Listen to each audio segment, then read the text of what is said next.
The reverence that the ancient Egyptians had for felines is well established. Not only were they profoundly useful around the house as a means of pest control, keeping down incursions of creatures like snakes and other vermin, but they also had close associations with several different Egyptian gods over the centuries. With all those divine felines, it's no surprise that ancient Egyptians were obsessed with cats, and many kept them as pets, even the big ones. Egyptian royalty, and other high society types of the time kept large cats, such as lions, or cheetahs from Sudan, as house pets. Cheetahs would probably have been much better suited to an indoor life than lions, given that an adult cheetah would only get to be about as large as a medium-large dog by today's standards. Cheetahs have a generally friendly nature and weren't particularly afraid of humans, which no doubt made them easy to trap, and there was an actual trade involved in trapping, taming,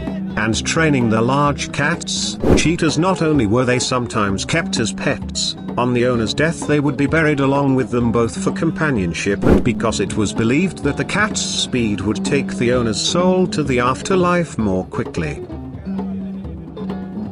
The Egyptians tamed and trained cheetahs for hunting, as well as keeping them as exotic pets. Notice that I say trained, not domesticated, which would suggest a level of intentional breeding and selection that was noticeably absent for a couple of reasons. One is because of the previously mentioned trade in training adult cats, and another is that cheetahs apparently don't breed well in captivity. It was preferable to catch wild adult cats, rather than cubs, since adults already had fully formed hunting skills gained in the wild. That meant that they would require less training to hunt effectively with men. Similar to hawks, the cats were kept blindfolded in the field, until prey had been flushed out. Then the cheetahs would be turned loose to run the prey down. Cheetahs are smaller than the other large cats, usually only weighing between 45 and 60 pounds, but are the fastest land animals in the world, able to reach a top speed of around 70 miles per hour.